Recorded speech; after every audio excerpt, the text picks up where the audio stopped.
Plan and release the monthly crime stats during a press briefing which is getting underway shortly. We'll cross there live now. It's expected to be addressed by the Chief of the Johannesburg Metro Police Department, David Tembe, as well as the Johannesburg Mayor, Herman Mashaba. Let's go there live now. Officer Tessa Adams, our Chief of Police, Mr. David Tembe, all the directors and senior management of JMPD, chairperson of the Section 79 Committee on Public Safety, councillors and officials of the City of Johannesburg present this morning, distinguished guests, members of the media, and most importantly, the residents of our City of Johannesburg. Good morning.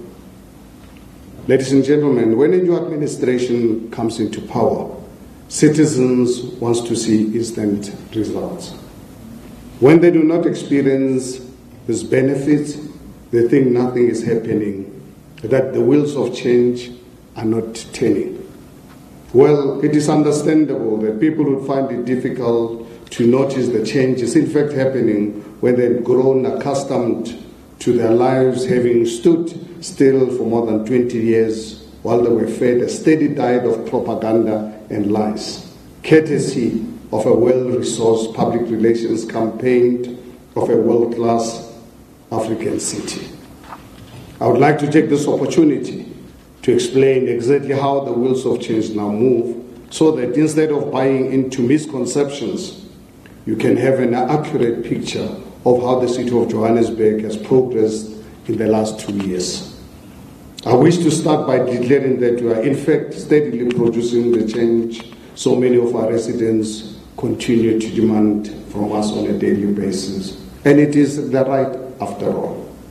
In everything we have done to date, we have managed to put the interest of our people first, and in the process, developed a comprehensive plan that encompasses commitment we have made to improve the lives of our people of Johannesburg. Among the commitments we have made was to restore the rule of law, to once again instill a culture of doing the right thing irrespective of whether there may be disadvantages to one's immediate interest. No country has ever succeeded and prospered without the achievement of the rule of law. Attainment of this goal requires leaders to possess the political will to tackle lawlessness head-on. We have to strengthen our law enforcement capacity and judicial system, and we have to do so with greater resolve than those who break our laws. We have to operate in a manner where no illegal act, no minor infringement, no contravention is too small not to be acted upon. It is not enough to talk tough on crime. Our children and our children will judge us for our action, not our words.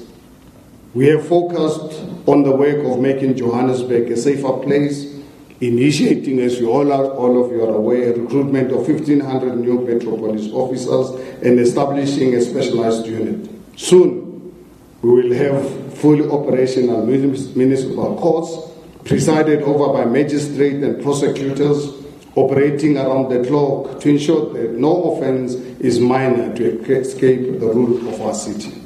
Already, in the last year, more arrests were affected by our Metro Police than the 4 years combined between 2010 and 2014.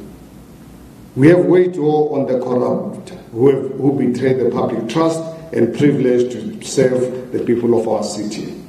Successes continue to be registered in other areas of law enforcement, including preventing more counterfeit goods from hitting our streets.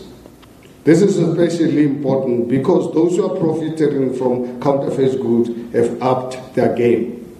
In addition to mass producing fake goods like clothing and shoes, these criminals have now moved into producing fake medicine, including antiretroviral drugs and Panado.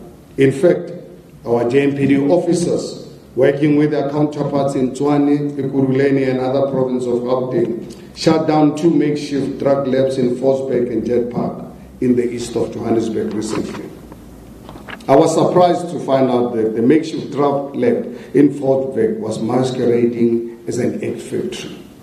In just 2 years, JMPD has been part of law enforcement efforts that have uncovered and confiscated counterfeit goods with a straight value of 250 million rands. A couple of weeks ago, JMPD officers confiscated almost 80 million rands worth of counterfeit goods from one building alone in the inner city. Million worth more of goods were confiscated in other buildings, also in the inner city. While this tailing work is pleasing, and believe me when I say I'm absolutely proud of our officers, we must be concerned about other counterfeit goods producing factories that remain in operation across our city. This is because the money generated through these goods fund even more terrible crimes in our country. It also funds the kidnapping and illegal transportation of undocumented persons in South Africa, who are then kept against their will in these illegal factories and warehouses. Moreover, the more than 80 million rands in fake goods means an incredible loss to the national fiscus in lost taxes. It also makes one wonder how these goods escape the country's borders and customs agencies.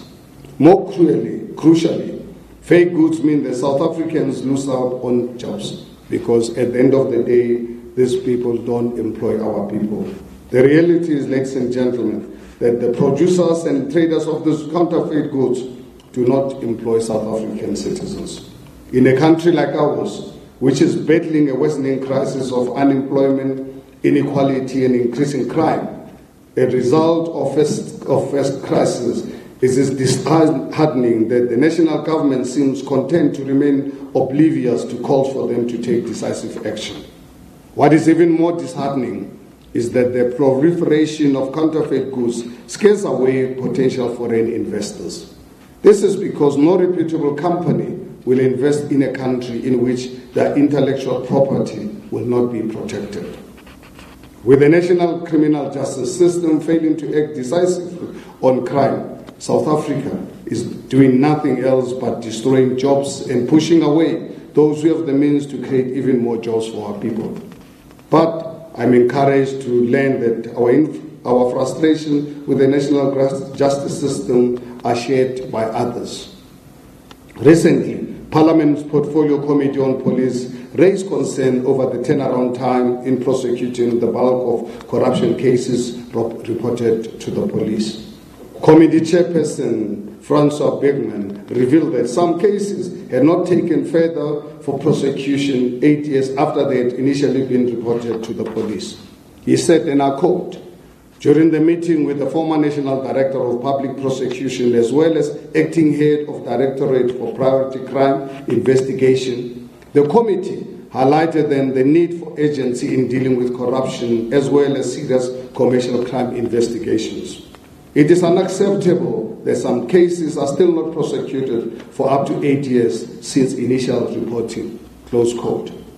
It was also quite interesting that, much like the City of Johannesburg, the Portfolio Committee argued that there was a direct link between a fully functional criminal justice system and strong economic growth.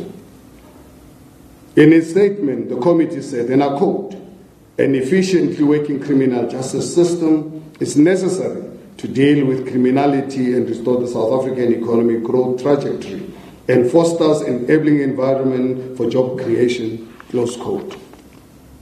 One can't help but wonder whether the pleas of an NEC-led portfolio committee will receive better attention than those of South Africa and most economically important city of Johannesburg. I think we shall see. I sincerely hope that the incoming National Director of Public Prosecution, Advocate Shamila Batoyi, will heed the committee's words and act on the information of the City of Johannesburg has passed on the NPA in recent months. Once she assumes office in February 2019, the city will ensure to request an urgent meeting to present directly to her the criminal matters we referred to her predecessor. Nonetheless, there is some reason to be concerned at the continued snubbing of our information from the prosecuting authority, SABC and the Hawks. I watched with absolute horror this past Thursday night as ENC broadcast the television program Crime Watch, in which the anchor, Yusuf Abramji, shadowed members of the JMPD led by the Chief of Police as they manned a roadblock in one of our suburbs. Up to 80 people were arrested for drunken driving and under the influence of alcohol, and when asked whether those arrested would face the full might of the law, members of the JMPD confidently declared that in affirmation. Sadly, when Mr. Abramji returned the following day to follow up on the JMPD members' promises, he found that the drivers that were arrested the previous night had left. Most of them had paid 1,000 rands bail, while the whereabouts of the remaining contingents of drivers are today unknown. This is extremely concerning, not least because we have a culture of lawlessness that manifests itself in ever-increasing drunk driving cases. Last month, JMPD registered 821 cases of motorists arrested for drunken driving and influence. All crime needs to be nipped in the bud. Transgressions such as drinking and driving cannot go unpunished. If allowed, such behavior graduates to reckless driving, which puts the lives of innocent people in grave danger. It is important to note that the longer people continue committing what may be considered at first minor infringements of the law without facing any meaningful punishment, then we are building a society of habitual lawbreakers. We simply can no longer be told to pass additional bylaws to combat crime when more decisive action by agencies comprising the National Criminal Justice System, especially SABC and NPA, is what we need to rid our country of rampant crime permanently. If they fail to act, unfortunately, all of us as a city of Johannesburg will also fail. I'd like to congratulate each one of our JMPD officers for the sterling work they are doing to keep our streets safe. The hard work you are putting is beginning to show in the sort of successes we are registering against criminals in our city. I'm proud to tell you that JMPD is becoming a model police unit in South Africa, and more residents are noticing your excellent work. For my part, I wish to declare that you will always enjoy the political support of my office to continue to serve the residents of Johannesburg with honor, integrity, and dignity. In closing, ladies and gentlemen, I would really like to emphasize on this particular matter of lack of prosecution. As you remember, the last time the Chief of Police did indicate to us, with all the cases of arrest, prosecution, we're not enjoying more than 10%. It's a disaster. And us as a city of Johannesburg, with our limited powers, we can only arrest and hand over the suspects to the national and provincial criminal justice system. And unfortunately, that's where we have failed. We had 2 cases in this month. First was, in fact, we had 3, when the Sunday Times raised the issue of the dangers of illegal mining in our city. A week later, Carte Blanche raised the issue of the withdrawal of serious cases with overwhelming evidence. And last week, Crime Watch, under the anchorship of Yusuf Abramji, I'm sure all of you are aware. Up to now, some of the people who we arrested, taken to the police, we don't know what happened to them. Some of them only paid 1,000 rands bribe. The bail. Now you can imagine in a society like this, how are we going to win? And one thing that is actually certain is that for as long as Johannesburg is not safe, for as long as Johannesburg does not work, South Africa is not going to work. So it is important for us to release the stats on a monthly basis so that society can hold all of us, public or representatives, accountable, from local government provincial government and national government, so that all of us actually take the responsibility, not abdicate our responsibility in protecting our residents. Thank you very much, and over to the program director. Thank you so much. Thank you, Mr. Mayor. At this time, we're going to ask the Chief of Police, who will do the presentation for us about the successes of JMPD.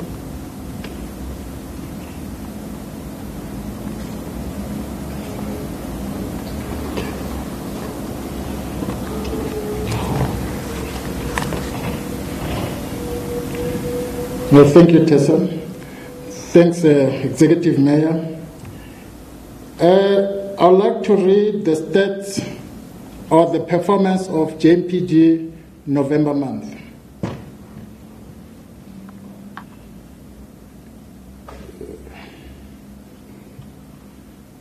We'll start with our crime prevention.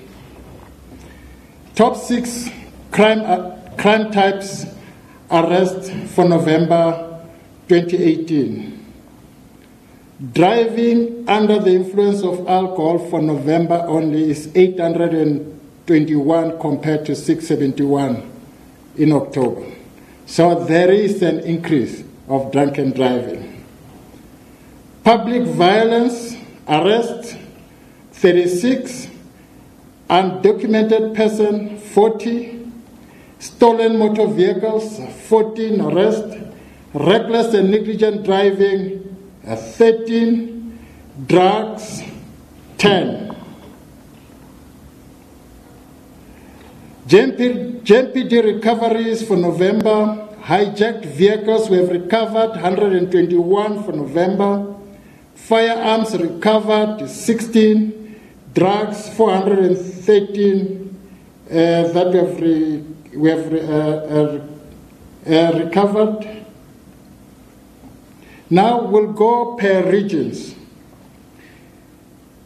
Drunken driving arrest, region A is 86, possession of stolen motor vehicle 1, hijacking robberies of motor vehicles 1, region B driving under the influence of alcohol 90, reckless and negligent driving 2, theft of motor vehicle 1, region C driving under the influence of alcohol 70, possession of stolen motor vehicle 3, firearms and unlicensed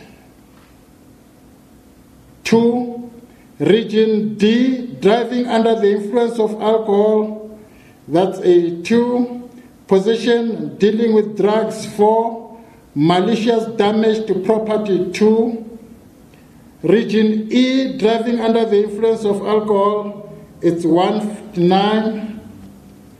Just a second, let me put my glasses.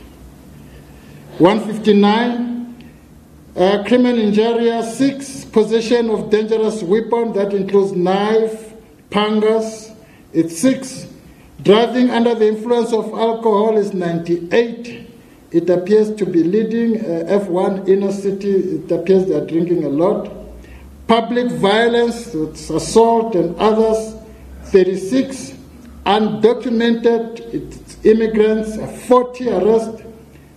Region F2, driving under the influence of alcohol, 67. Possession of stolen vehicle 2. Hijacking, robbery of motor vehicles is 1. Region G, driving under the influence is 90. Possession of stolen motor vehicle 2. Possession or dealing in drugs is 2.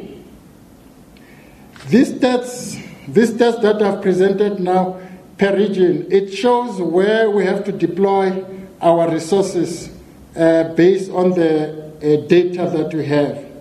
Operation Nightlife has to do with places of entertainment, places such as Kiss Kiss, nightclubs in the inner city and surrounding the city. We did 49 operations. We issued 47 citations, 50 public drinking arrests. Those who drink in the street, we arrest them, but we have got a challenge in this regard for public drinking. because at the end of the day they get released. And it's one of the the basic things that we need to deal with, because these are the bylaws. I'm going to propose to the city to ensure that drinking in public bylaws are revised. Crime prevention tribe banned roadblocks, we have done 172. 6,511 vehicles stopped. 106 vehicles discontinued, means it has been taken off the road. 4,263 citations issued, and we did 20 arrests on those crime prevention roadblocks. Crime prevention roadside checks, 286 operations, 13,205 vehicles stopped, 90 vehicles discontinued, 8,160 citations issued, and 86 arrests. Roadside checks is where you find 2 or 3 vehicles whereby they stop the vehicles and search them, and they move to the next one, maybe in 30 minutes or 2 hours or 1 hour. So these are what we call it roving roadside checks. Bad buildings, 28 bad buildings were raided, 40 undocumented persons were arrested. We have impounded 617 vehicles for the month of November for unroadworthy, others have been stolen, other vehicles come from the neighboring states without proper documentation. Scrap metals, we've done 78 scrap metals, panel beaters, spray painters, and vehicle repair garages. These are some of the vehicles that are on our roads for overloads. You will see them right now. If you can go out, you'll see how much there's a disregard of our road laws. Filming, we've done in Johannesburg 39. Marches and gathering, there was 79 for November. Sports and recreation, 62. On total, we have done 180. Driver fitness, that means people carrying driver's license, that a person is not drunk, is 13,398 that we have done. Vehicle fitness, that the vehicles is roadworthy, we have done 9,452. Moving violation is 143,732. The total for November is 166,582. Operation Braamfontein, bylaw enforcement. The problem that we are facing in the city is illegal dumping. People are building, and perhaps at night they go and dump somewhere. This is where, again, we need to look at our bylaws that are not sufficient. Because we arrest these people, we confiscate or impound the vehicle, but that doesn't deter them. You know the reason why? Because our bylaws is far less. It's 1,500 for the load that the owner is getting 20,000 for it. So he budgeted for that. So we need to revisit it. I will propose to the city that first offense, he paid that 3,000. The second offense, 10,000. The third offense, 30,000 for an example. It must escalate. It can't stay at 1,500. It doesn't matter how many times we arrest that particular person. It can be. So we're going to look at that. I will propose on my report early next year to the city to change this type of things. Illegal structure that was removed, part of our bylaws. We have removed 503. Illegal advertising posters removed 5,084. Illegal street trading, section 56 issued. That's 72. Here we didn't do much because we are changing the books. It's the books that we have to have the one that will comply with our courts. Illegal connections of water cutoffs is 78. Here we're going to intensify the illegal cutoffs, especially with electricity. There is a unit that after we've done our cutoff, it will visit those buildings or those businesses to ensure that it stays cut until it complies. That's what we're going to do. In fact, the unit is there. It's just that to tighten up some issues that we are having. We've got Parks Patrol. I'm concerned mostly about Parks Patrol. But what the city is going to do, right now you can see 27, the one that we have done for November. In December, it's going to increase because everybody goes to the parks to have some drinks, to enjoy himself during festive season. I'll request my officers to ensure that we monitor, we patrol our parks for this festive season. It's one of our priority for the festive season.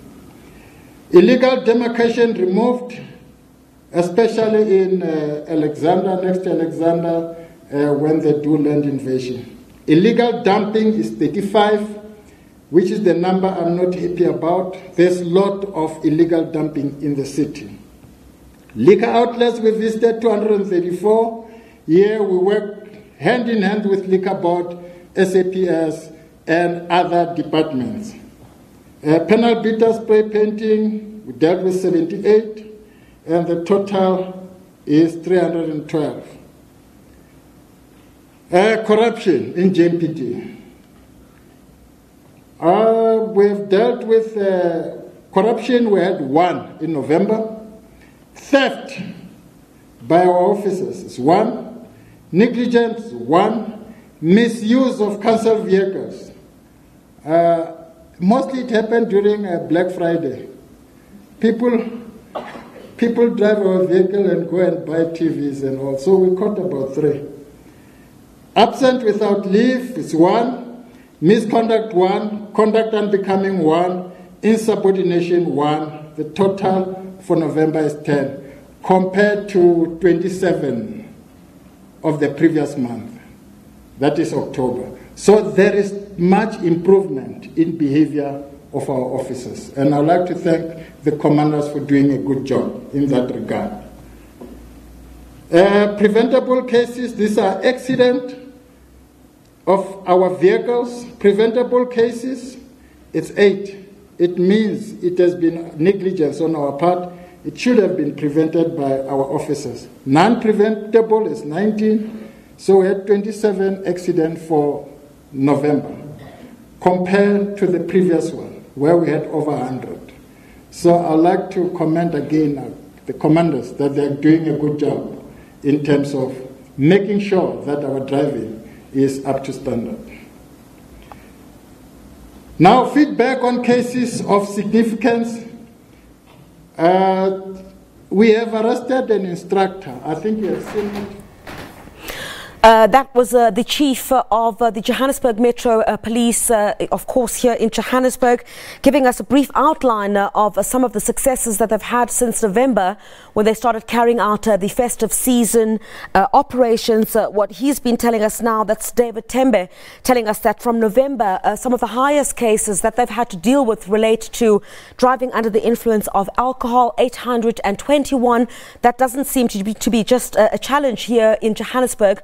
But clearly what we're getting from police at this point is that the numbers relating to driving under the influence of alcohol continue to rise. Public violence as well is one of the big numbers, 36, that they dealt with in November as well. Stolen vehicles, as well as what seems to be quite a number of big operations that the Johannesburg Metro Police Department are dealing with at night spots. 49 operations at night spots here in Johannesburg, and recovered vehicles for the month of November. Hijacked vehicles, that is 121. 617 vehicles as well, unroadworthy, that have been taken by the Johannesburg Metro Police Department. That was live from Braamfontein, where the Johannesburg Mayor Herman Mashaba was also speaking there, of course, talking about some of the major incidents relating to the seizure of counterfeit goods as well, 250 million. Let's take a short break here on the agenda. We'll have more news when we get back.